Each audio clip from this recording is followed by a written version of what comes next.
கர்த்தருடைய பரிசுத்த நாமத்திற்கு ஸ்தோத்திரம்.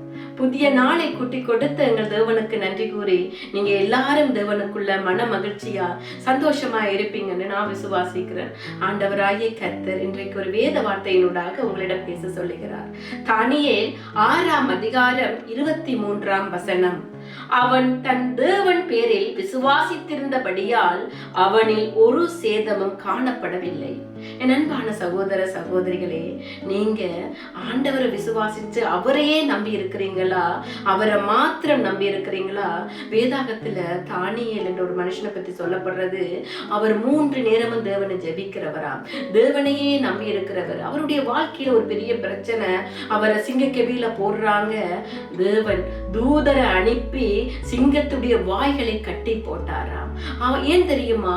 அவர் தேவன் பேரில் வச்சிருந்த விசுவாசம், அவரையே நம்பி இருந்தாரு, ஆண்டவரை மாத்திரம் நம்பி இருந்தாரு. உங்களோட வாழ்க்கையிலும் என்ன பிரச்சனை வந்தாலும் அவரை மாத்திரம் நீங்க நம்பி இருந்தீங்களா இருந்தா உங்கள்கிட்ட ஒரு சேதம் ஏற்பட முடியாது. ஆபத்துக்கள் பெருசா இருக்கிற மாதிரி இருக்கும், கஷ்டங்களை பார்க்கும் போது அம்மா இதை தாண்டிடுவோமான்னு யோசிக்கிற மாதிரி இருக்கும். ஆனா ஆண்டவர் உங்களை பாதுகாத்து உங்களை வழி நடத்தி சரியான நல்ல ஆலோசனை சொல்லி உங்களை பாதுகாப்பார்.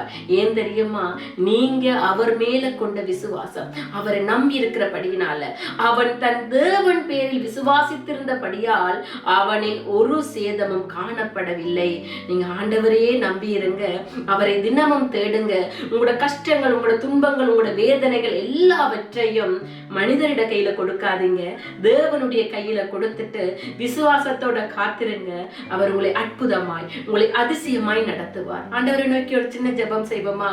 அன்பான தகப்பனே, இந்த வீடியோவை பார்த்து கொண்டிருக்கிறவங்க உண்மையே நம்பி இருக்கிறபடியினால், உண்மையே விசுவாசித்திருக்கிறபடியினால் அவர்களுடைய வாழ்க்கையில் இருக்கிற எல்லா பாடுகளையும் நீக்கி சமாதானத்தையும் சந்தோஷத்தையும் கட்டளையிடுங்க.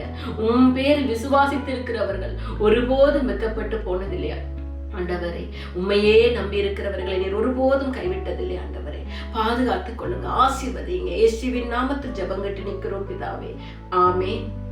நீங்கள் எல்லோரும் மிகவும் விசேஷமான நீங்க. ஆண்டவர் உங்களை ஆசீர்வதிப்பார்.